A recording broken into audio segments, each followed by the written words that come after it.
Une mère célibataire épuisée s'endort sur l'épaule d'un millionnaire PDG dans un bus, mais se réveille en sursaut quand une voix bourrue derrière elle lance, agacée, « Vous pourriez peut-être serrer votre gosse un peu plus fort ou quoi ?» Elle occupe tout le siège. Chloé tressaille, resserre instinctivement ses bras autour du petit paquet endormi contre sa poitrine. « Pardon » chuchote-t-elle d'une voix rauque.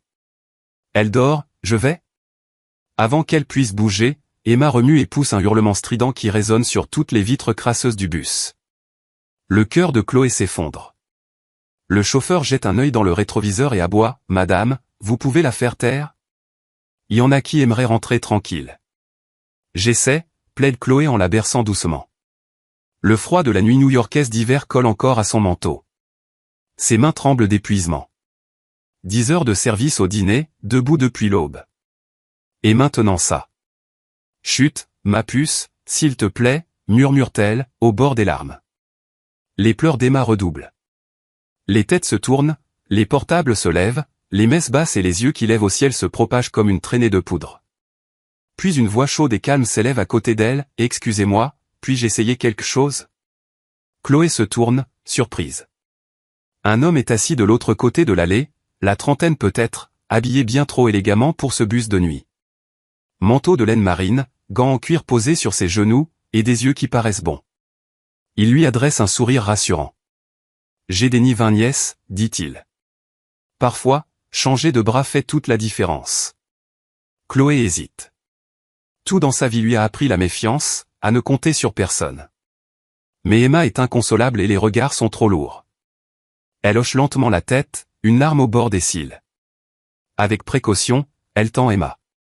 L'homme prend l'enfant comme s'il l'avait fait 100 fois, la cale doucement contre son torse. Il la berce lentement, lui murmure quelque chose qu'elle n'entend pas. Miracle, les sanglots d'Emma s'apaisent en hoquet, puis en silence.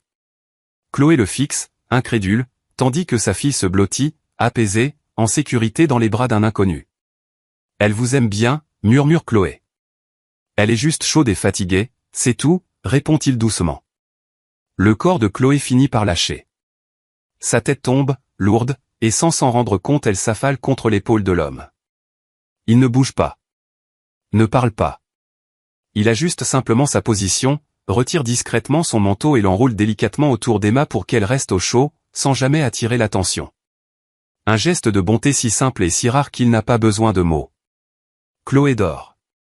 Quand elle se réveille en sursaut, paniquée, elle découvre le tissu chaud autour d'Emma, puis lève les yeux, sa fille dort toujours paisiblement dans les bras de l'homme.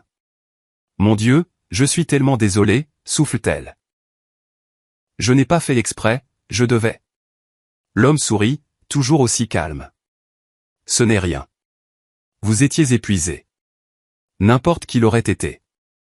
Si j'avais un enfant, j'espérais que quelqu'un prenne le relais quand je ne peux plus. » Chloé ne sait pas quoi répondre. Personne ne lui avait montré une telle gentillesse depuis longtemps. Emma remue, ouvre un œil ensommeillé. Sa petite voix brise le silence, « Tu sens le chaud » marmonne-t-elle avant de se blottir de nouveau contre lui. Jacques rit doucement. Chloé rougit jusqu'aux oreilles. « Elle s'appelle Emma » dit Chloé avec un demi-sourire. « Et moi Jacques » répond-il, tenant toujours la petite comme si elle était en cristal. « Enchanté de vous deux. » Le bus ralentit à l'arrêt de Chloé. « C'est nous » dit-elle à regret en tendant les bras. Jacques lui rend Emma avec 1000 précautions, veillant à ce que le manteau reste bien enroulé autour d'elle. « Merci » dit Chloé en essayant de croiser son regard. « Je ne sais pas ce que j'aurais fait sans vous ce soir. » Jacques hausse modestement les épaules. « Vous vous en seriez sorti. Vous assurez. » Chloé descend et reste sur le trottoir, regardant le bus s'éloigner dans la nuit enneigée de New York. Les fenêtres brillent faiblement, elle aperçoit une dernière fois le profil de Jacques avant qu'il ne disparaisse. Elle serre Emma plus fort, le manteau encore autour d'elle, et chuchote, on ne le reverra plus, mais il était gentil, hein. Emma marmonne dans son sommeil et, pour la première fois depuis des semaines, Chloé se sent un peu moins seule. L'appartement sent légèrement l'humidité et la soupe réchauffée. Chloé pousse la porte d'un coup d'épaule, Emma calée sur la hanche, un sac de course en plastique pendant à son autre main. La porte se referme avec son grincement habituel. Emma gémit doucement, frotte ses yeux. Chloé la pose délicatement sur le canapé, l'enroule dans une couverture fine puis retire son propre manteau avec un soupir. Le radiateur claque en se mettant en route, sans vraiment réussir à chasser le froid. Elle traverse la pièce jusqu'à la petite cuisine et fixe le frigo presque vide. Il reste de quoi faire un seul dîner. Haricots en boîte, quelques tranches de pain, un fond de jus de pomme. La paix est dans 3 jours et l'avis du proprio, encre rouge et souligné, est toujours aimanté sur la porte. Avis final, loyer dû. Chloé s'assoit à la table, enfouit son visage dans ses mains. Elle a postulé partout cette semaine, nuit, week-end, ménage, tout ce qui paye. Personne n'a rappelé. Emma toussait, la crèche l'a renvoyée 2 fois plus tôt. Ses heures au dîner ont encore été réduites. Son corps lui fait mal de fatigue mais son esprit tourne en boucle. Pourtant, au milieu du tourbillon de stress, un souvenir calme remonte, le bus, la chaleur du manteau d'un autre autour d'Emma, le rythme régulier d'une respiration à côté d'elle, la sensation rare de ne pas être totalement seule. Jacques. Elle ne connaît même pas son nom de famille. Il n'a pas demandé le sien. Mais à cet instant, quand le monde était trop lourd, son épaule était devenue son refuge. Elle secoue la tête et soupire. Les hommes comme lui ne rentrent pas vraiment dans sa vie. Pas au-delà d'une nuit fugace et silencieuse. 2 jours passent. La toux d'Emma empire. Chloé lui fait des bains chauds, lui frotte le dos avec du baume, lui lit des histoires jusqu'à en perdre la voix. Elle boit du café froid le matin et court sur les trottoirs mouillés pour ne pas être en retard à son service. C'est un mercredi après-midi pluvieux quand ça arrive. La clochette de la porte du dîner retentit.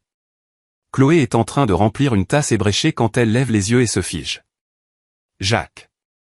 Il entre, secoue la pluie de son manteau, balaie la salle du regard avant de croiser le sien. Il sourit. « Salut, dit-il. Je ne m'attendais pas à te revoir. » Chloé manque lâcher la cafetière.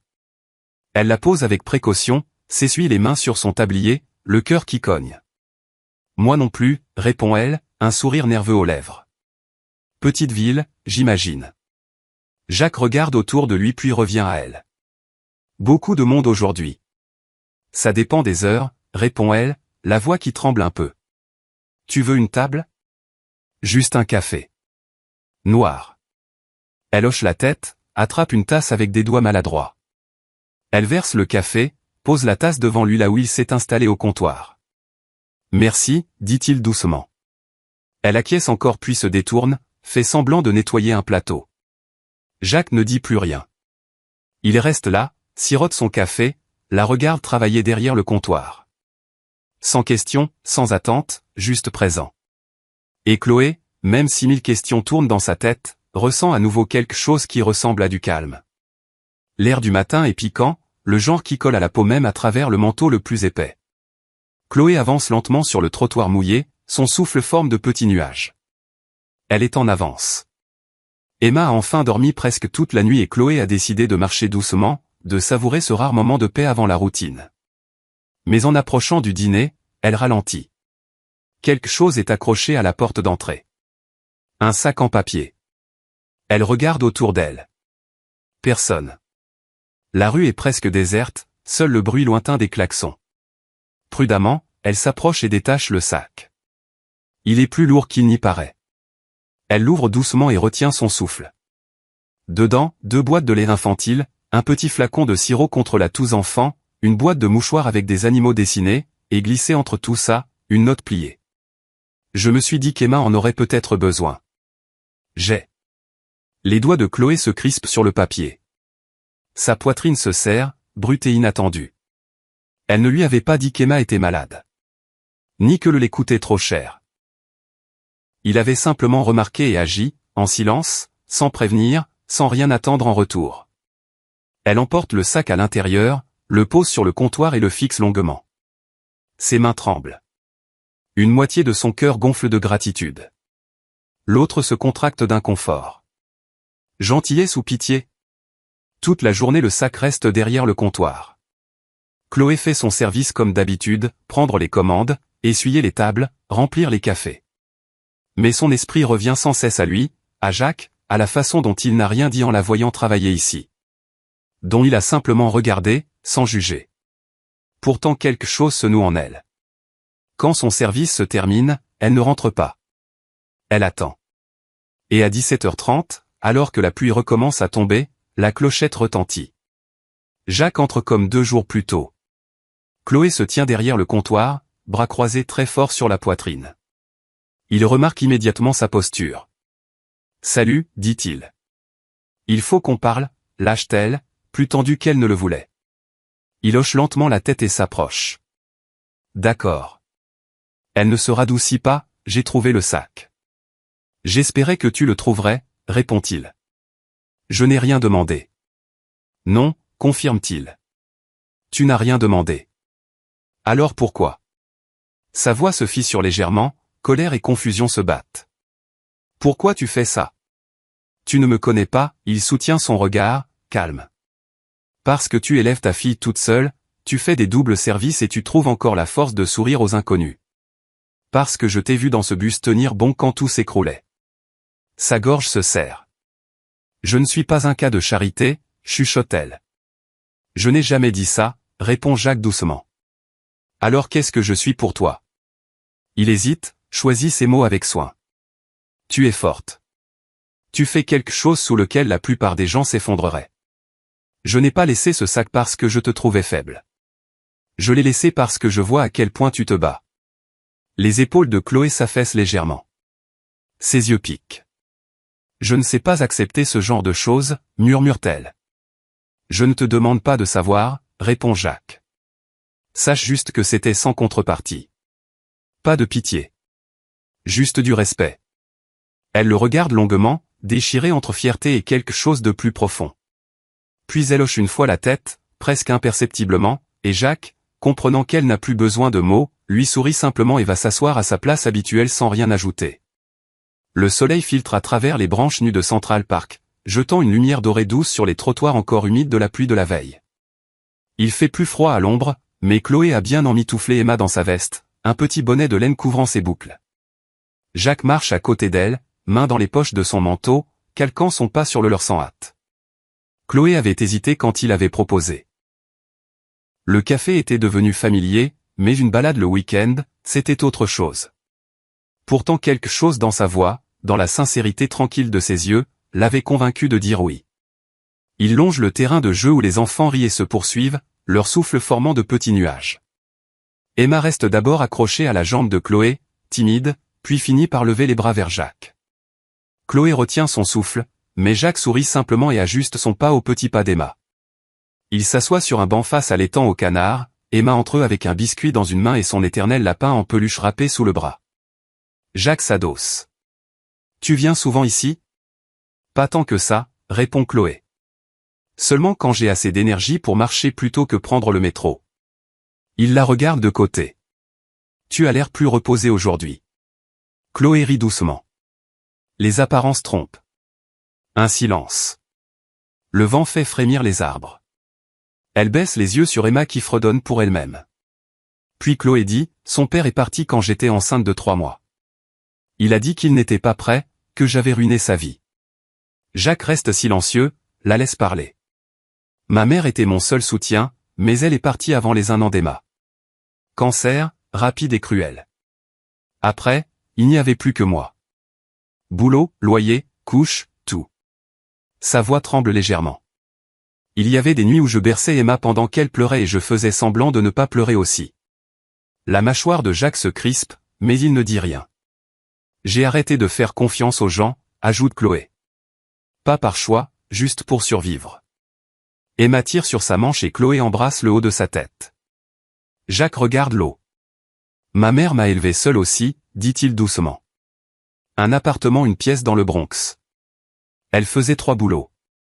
Je me souviens des nuits où elle dormait par terre pour me laisser le lit. Elle n'a jamais dit qu'elle était fatiguée. Chloé tourne lentement la tête vers lui. Je me souviens qu'elle a vendu son manteau d'hiver pour que j'aille au bal du lycée. Je ne l'ai su que des années plus tard. Elle a juste souri et dit, il ne faisait pas si froid cette semaine-là. Chloé sent quelque chose bouger en elle. Jacques ajoute, je sais ce que c'est d'être fauché. D'entendre qu'on ne s'en sortira jamais, de se sentir petite à cause d'un chiffre sur un compte. Mais je sais aussi reconnaître l'amour quand je le vois. Et je l'ai vu dans la façon dont tu tenais Emma cette nuit-là. Les yeux de Chloé s'embuent, elle cligne vite des paupières. J'ai eu de la chance, poursuit Jacques. Les choses ont changé. J'ai travaillé, investi, et un jour je suis devenu le mec qu'on croit né avec une cuillère en argent. Mais je n'ai jamais oublié d'où je viens ni la femme qui m'a appris à ne jamais juger quelqu'un sur son portefeuille. À cet instant, Jacques se lève et leur fait signe d'attendre. Une seconde. Il court jusqu'à un petit stand de vendeur à côté. Quelques minutes plus tard, il revient avec un sac en papier craft. Il s'agenouille devant Emma et en sort une petite peluche ours, douce, une oreille légèrement pliée. Elle ressemble presque trait pour trait au lapin usé qu'elle serre. Pour toi, dit-il doucement. Emma écarquille les yeux, tend lentement la main et le prend. Chloé reste sans voix. Comment commence-t-elle? J'avais remarqué que le sien tombait en ruine, répond Jacques en se relevant. J'en ai trouvé un qui ressemble assez. Emma serre le nouvel ours contre elle, sans lâcher l'ancien, les deux blottis ensemble. Chloé regarde Jacques, quelque chose de fragile dans les yeux. Personne n'a jamais fait ça pour elle, ni pour moi. Jacques hausse les épaules. Il était temps que quelqu'un le fasse. Et dans ce moment calme, Chloé sent quelque chose qu'elle n'avait pas ressenti depuis des années. De la confiance. Pas de l'espoir, pas des rêves, juste la certitude simple que peut-être, cet homme n'irait nulle part point et la lumière de l'après-midi filtre par les fenêtres du dîner, jetant des rayures chaudes sur les carreaux défraîchis. Chloé nettoie le comptoir pour la 5e fois, plus par habitude que par besoin. Le creux entre deux services est le seul moment où l'endroit est calme. Emma est chez la voisine aujourd'hui, enfin presque guérie de son rhume. Pour une fois, Chloé peut respirer. La clochette tinte doucement. Elle lève les yeux et voit Jacques entrer. Il n'est pas en costume aujourd'hui, juste un pull et un jean sombre, décontracté mais soigné. Toujours un peu hors contexte parmi les menus collants et les tables en formica ébréchées. Il lui fait un petit signe de tête et va s'asseoir à sa place habituelle. Tu es en avance, dit Chloé en posant son chiffon. Je me suis dit que je te trouverais avant le coup de feu du dîner, répond Jacques en s'installant. Quelque chose dans sa posture, le regard pensif, l'a fait s'arrêter. Il n'est pas juste venu pour un café aujourd'hui. Qu'est-ce qui te préoccupe, demande-t-elle. Jacques hésite, sort de sa poche une brochure fine pliée. Il la pose sur le comptoir entre eux. Chloé y jette un œil. Le titre, Arbor House, un centre d'accompagnement pour mères célibataires. Nous avons ouvert notre 3e centre le mois dernier, commence Jacques, la voix calme mais sérieuse. Aide au logement, formation professionnelle, garde d'enfants, soutien juridique. Ça a grandi plus vite qu'on ne pensait. On arrive au point où il nous faut des personnes solides, qui savent vraiment ce que ça signifie de traverser le feu. Chloé écoute, sans savoir où il veut en venir, mais déjà quelque chose se serre dans sa poitrine. Il la regarde dans les yeux. Je veux que tu nous rejoignes à temps plein comme coordinatrice d'un de nos pôles. Elle cligne des yeux. Moi. Toi, dit simplement Jacques. Tu sais ce que cette vie demande. Tu l'as vécu. Tu es intelligente, bienveillante, résiliente. Tu ne survis pas seulement, tu portes les autres avec toi. C'est exactement ce dont les femmes de Arbor House ont besoin. La pièce semble rétrécir autour d'elle. Elle recule d'un pas, sa main effleure le bord du comptoir. Je ne sais pas quoi dire. Jacques penche la tête. Dis que tu vas y réfléchir. Elle avale difficilement. Pourquoi moi? Parce que j'ai foi en toi, répond-il. Je t'ai vu dans les moments les plus durs tenir ta fille, essuyer ses larmes même quand tu avais les tiennes. Tu as été honnête avec moi. Tu n'as rien demandé, et ça fait de toi la personne en qui j'ai confiance pour tout. Chloé croise les bras, se sent soudain nue. Je n'ai rien demandé de tout ça, dit-elle doucement. Je n'ai pas demandé les cadeaux ni le boulot. Je sais, répond Jacques, la voix toujours posée. C'est pour ça que je propose, pas que je donne. Il y a une différence. Elle secoue la tête. Ça ressemble quand même à de la charité, comme si j'étais ton projet, ta bonne action du mois. Son expression change légèrement, touchée, mais pas fâchée. Chloé, dit-il doucement. Je ne suis pas venu par culpabilité. Je ne t'ai pas proposé ça parce que je te trouve démunie. Je te le propose parce que tu es puissante, parce que je vois en toi un leadership que tu ne vois pas encore toi-même. Elle ouvre la bouche, mais il n'a pas fini. J'ai grandi avec une mère qui était exactement là où tu es aujourd'hui. Elle faisait des nuits, sautait des repas pour que je mange, souriait quand elle se brisait de l'intérieur, et j'ai vu le monde la juger, lui parler comme à une moins que rien, mais elle n'a jamais laissé ça l'arrêter. Il se penche en avant, la voix calme mais intense. Je me souviens de la regarder dormir par terre pour me laisser le lit. Elle ne m'a jamais dit qu'on était pauvre. Elle vivait juste avec amour. Elle m'a appris ce qu'était la force. Et quand je t'ai vu dans ce bus, épuisé, portant ton enfant, trouvant encore la force de sourire, j'ai vu ma mère. Chloé sent sa gorge se nouer. Ses doigts agrippent le bord du comptoir. Je n'essaie pas de te sauver, dit Jacques. Je te demande de marcher avec moi. Pas parce que tu as besoin de moi, mais parce que moi j'ai besoin de quelqu'un comme toi. Les mots tombent lourds. Pendant un instant, Chloé ne dit rien. Sa poitrine monte et descend vite. Son cœur lui crie oui, mais ses cicatrices hurlent non.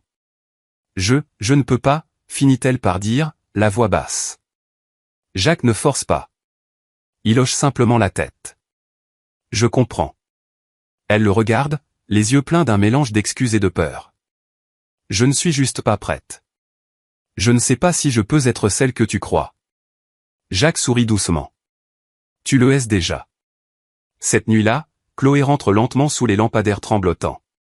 La main d'Emma serre deux de ses doigts, se balance doucement. L'air est vif, la ville bourdonne au loin. Elle ne sait pas ce que demain apportera, mais quelque part en elle, une petite voix commence à se demander, et si elle disait oui? La pluie tombe sans discontinuer depuis le crépuscule. Froide, implacable, elle martèle les fenêtres du petit appartement de Chloé, brouille les lumières de la ville. À l'intérieur, l'air est lourd d'inquiétude. Emma est allongée sur le canapé, joues rouges, son petit corps brûlant de fièvre. Chloé est assise à côté, un gant de toilette humide dans une main, le téléphone dans l'autre. L'urgence a fermé plus tôt à cause des inondations. La pharmacie dit que la livraison prendra des heures. Emma gémit, sa respiration courte. Le cœur de Chloé se serre d'impuissance. Elle essaie la voisine. Pas de réponse. Elle appelle son manager pour prévenir qu'elle manquera le service du matin. On lui raccroche au nez. Puis, sans réfléchir, elle appelle Jacques. Il décroche à la première sonnerie. Emma est vraiment malade, dit Chloé, la voix brisée. Elle est brûlante. J'arrive, coupe Jacques doucement. Reste avec elle. Je suis en route. 15 minutes plus tard, on frappe à la porte. Chloé ouvre et trouve Jacques trempé par la pluie, un sac de médicaments dans une main et une petite casserole dans l'autre. Je suis passé à la pharmacie de garde, dit-il en entrant et en retirant son manteau. Antipyrétique, électrolytes, et une soupe de riz au gingembre. Je leur ai demandé de la faire réchauffer pour elle. Chloé le fixe, abasourdi. Tu es vraiment venu? Il la regarde et esquisse un sourire presque taquin. Bien sûr que je suis venu. Il pose tout sur la table, puis s'agenouille près d'Emma. Salut, ma puce, murmure-t-il en écartant ses boucles humides de son front. Dure soirée, hein? Emma gémit encore. On va essayer ce médicament, dit Jacques doucement. Et après je te raconterai la plus belle histoire du monde. Chloé reste silencieuse tandis que Jacques prend Emma sur ses genoux, lui fait boire le sirop avec des mots doux et une patience infinie. Quand les paupières d'Emma commencent à tomber, il sort un de ses livres d'images et lit, sa voix calme et chaude, régulière comme la pluie dehors. Chloé ne peut pas détacher ses yeux de lui. Quand Emma s'endort enfin, sa respiration redevenue régulière, Jacques la dépose délicatement et la couvre d'une couverture. Puis il va à la cuisinière et réchauffe la soupe. Elle pourra manger demain matin si elle en a envie, dit-il. Chloé se tient dans l'embrasure de la porte, bras serrés autour d'elle. Tu n'étais pas obligé de venir, chuchote-t-elle. Il est au milieu de la nuit. Jacques hausse les épaules, verse la soupe dans un bol. C'est justement à ce moment-là qu'on a le plus besoin de quelqu'un. Chloé avance d'un pas, la voix tremblante. Je ne sais pas faire ça. Être entouré. Jacques se tourne, la regarde dans les yeux. Toute ma vie, dit-elle, les gens sont partis. Le père d'Emma, ma mère, des amis. À chaque fois que j'avais besoin de quelqu'un, il disparaissait. Alors j'ai juste arrêté d'attendre quoi que ce soit. Ça fait moins mal. Les larmes roulent sur ses joues avant qu'elle puisse les retenir. Jacques traverse la pièce lentement, pose une main sur son bras. Tu n'as plus à faire ça toute seule, dit-il doucement. J'ai peur, chuchote-t-elle. Je sais. Soudain une petite voix ensommeillée s'élève du canapé, « Maman. » Chloé se précipite. « Oui, ma chérie. Je suis là. » Emma tend les bras, mais au lieu de saisir Chloé, elle enroule ses petits bras autour du cou de Jacques qui s'est agenouillé.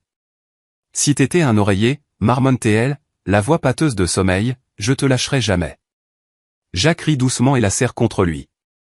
Puis, tenant toujours Emma délicatement, il lève les yeux vers Chloé. « Je ne vais nulle part, dit-il. Toi et Emma, vous êtes ma maison maintenant. Ma maison à moi. » Chloé le regarde, les larmes coulent en silence. Il tend la main vers elle.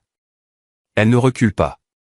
Et dans ce moment calme, désordonné, vrai, il se penche et l'embrasse. Ce n'est pas précipité. Ce n'est pas théâtral. C'est tendre, sûr, et rempli de tous les mots qu'ils n'ont pas dit. Quand ils s'écartent, Chloé pose son front contre le sien, ses doigts entrelacés aux siens. « Je ne sais pas comment ça va marcher, » chuchote-t-elle. Jacques sourit. « Alors on va trouver ensemble. » Dehors la pluie commence à faiblir. Dedans quelque chose de neuf a commencé, doux et certain, comme un amour qui pousse lentement mais reste. Le printemps s'insinue doucement dans la ville, adoucit les vents coupants et tire des fleurs pâles des branches têtues. Pour la première fois depuis des années, Chloé accueille la saison avec quelque chose qui ressemble à de l'espoir. Elle a dit oui.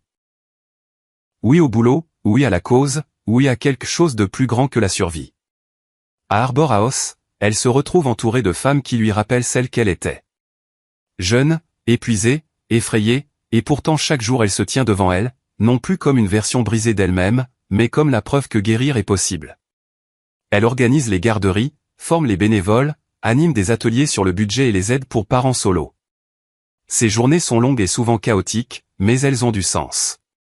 Elle rentre chaque soir vers Emma, qui maintenant court dans les bras de Jacques aussi naturellement que dans les siens. Ensemble, Chloé et Jacques lancent un nouveau projet, un ensemble de logements abordables spécialement pour mères célibataires, avec garderie sur place, personnel de soutien et espaces extérieurs sécurisés pour les enfants. Un après-midi, alors qu'ils visitent le chantier avec des plans sous le bras et des casques sur la tête, Chloé s'arrête devant une pancarte qu'on est en train de peindre près de l'entrée. Elle plisse les yeux. « Attends, c'est bien ce que je crois. » Jacques sourit, se gratte la nuque, gêné. La pancarte dit « Emma S. Place. » Un nouveau départ pour chaque mère et chaque enfant. La gorge de Chloé se serre. Elle effleure le bois peint. « Pour elle, » chuchote-t-elle. « Pour vous deux, » répond Jacques. « Mais surtout pour elle, parce qu'elle t'a donné ta force, et toi tu me l'as donnée à moi. » Les larmes brillent dans les yeux de Chloé, mais elle les chasse, submergée. Les semaines passent. Le bâtiment touche à sa fin. Chloé s'épanouit dans son rôle. Sa confiance grandit à chaque décision qu'elle prend. Jacques est toujours là, pas pour diriger, mais pour soutenir, pour faire confiance à son jugement, pour croire en elle quand sa propre foi vacille. Puis un soir, en rangeant des documents au bureau, Chloé ouvre par erreur un mail resté affiché sur l'écran de Jacques. C'est d'un grand fonds d'investissement international qui lui propose un contrat de plusieurs millions pour reprendre la tête d'un conglomérat tech à Londres. Un contrat qu'il a refusé. La date remonte à 3 mois. Chloé se fige. Plus tard ce soir-là, alors qu'ils rentrent ensemble sous la lumière douce des réverbères, elle ne peut plus se taire. « Tu as refusé ce poste » dit-elle doucement. Jacques la regarde, hoche la tête. Oui. C'était tout. L'argent, le pouvoir, le prestige. Je sais. Elle s'arrête de marcher, lui fait face. Pourquoi? Il la regarde, les yeux calmes. Parce que j'ai déjà tout ce que je veux. La voix de Chloé se brise. Tu as renoncé à tout ça pour moi. Jacques s'approche. Pas pour toi. Grâce à toi. Tu m'as montré ce qui compte. Tu m'as rappelé que le meilleur investissement qu'on puisse faire, c'est dans les gens, dans un foyer, dans l'amour. Il prend son visage entre ses mains doucement. Parce que toi, Chloé, tu es tout. Et dans le silence doux qui suit, elle l'enlace, sachant enfin que cet amour n'est pas un hasard. C'est l'amour qu'elle a mérité. L'amour qu'il a trouvé au moment où elle en avait le plus besoin. Le nouveau Arbor House se dresse fier et lumineux sous le soleil doré de l'après-midi, sa peinture fraîche lui, les fenêtres grandes ouvertes laissent entrer la brise d'été précoce. Dehors, une foule s'est rassemblée sous une tente blanche, des mères, des enfants, des bénévoles, des soutiens, chaque visage éclairé d'espoir. Chloé se tient au pupitre, ses cheveux dansent légèrement dans le vent, sa voix claire et chaude dans le micro. Avant, je croyais être invisible, commence-t-elle, son regard balait la foule. Je croyais que parce que la vie avait été dure, parce que j'étais une mère célibataire qui se battait pour joindre les deux bouts, je n'avais pas de valeur, que je devais survivre dans l'ombre. Elle marque une pause, baisse les yeux vers le premier rang où Jacques est assis avec Emma sur les genoux. La petite lui fait un grand signe quand leurs yeux se croisent, faisant sourire Chloé. Mais quelqu'un m'a rappelé que la force n'est pas le silence, que la douleur n'est pas faiblesse, que la maternité n'est pas une limite, c'est un don. Des applaudissements montent. Je suis là aujourd'hui non pas comme quelqu'un qu'on a sauvé, mais comme quelqu'un à qui on a rappelé sa valeur. Je sais maintenant que j'ai de la valeur, et je promets de passer le reste de ma vie à aider les autres à voir la leur. Tandis que les applaudissements grandissent, Chloé recule, les larmes aux yeux. Elle s'apprête à quitter la scène quand Jacques se lève, lui prend la main et se tourne vers la foule. Avant que tout le monde parte, dit-il avec un petit rire nerveux, il y a quelque chose que je dois demander. Il s'agenouille. Des exclamations et des cris de joie éclatent autour d'eux. Jacques sort de sa poche une bague simple et élégante. Sa voix est assurée mais ses yeux brillent d'émotion. Chloé, tu m'as donné plus que l'amour. Tu m'as donné un sens. Tu m'as donné Emma. Tu m'as donné un avenir dont j'ignorais l'existence. Il lève les yeux vers elle avec une douceur qui fait disparaître le monde autour. Tu m'as donné l'espoir. Et tu m'as donné une famille. Veux-tu m'épouser? Chloé porte la main à sa bouche, les larmes coulent sur ses joues. Oui, chuchote-t-elle en hochant la tête. Oui, Jacques. Bien sûr. La foule explose en applaudissements quand il glisse la bague à son doigt et la serre dans ses bras. Emma court les rejoindre et enserre leurs jambes en criant « Maintenant on est une famille pour toujours ». Quelques semaines plus tard, ils se marient dans le parc même où Jacques avait offert à Emma son premier ours en peluche. Des chaises blanches s'alignaient sur l'herbe, une musique douce flotte dans l'air, et Chloé porte une robe en dentelle toute simple qui la fait rayonner comme la lumière du matin. Emma marche devant elle, fière dans sa robe blanche à ceinture rose, éparpillant des pétales comme si c'était de l'or. Jacques attend devant l'arche, les larmes déjà aux yeux. Quand Chloé le rejoint, ils se tiennent les mains et échangent leurs vœux à voix basse, pas besoin de crier. Leur amour parle assez fort. Ils s'embrassent sous les applaudissements et les hurrahs, et quand le soleil descend, ils s'échappent dans le champ ouvert juste derrière. Chloé, Jacques et Emma s'assoient sur une petite couverture à carreaux sous un arbre. Le ciel est strié d'ambre, de rose et d'or. Jacques passe son bras autour des épaules de Chloé. Emma se blottit entre eux, la tête sur les genoux de sa mère. Tu crois que les couchers de soleil se fatiguent parfois, demande Emma d'une voix ensommeillée. Chloé rit doucement.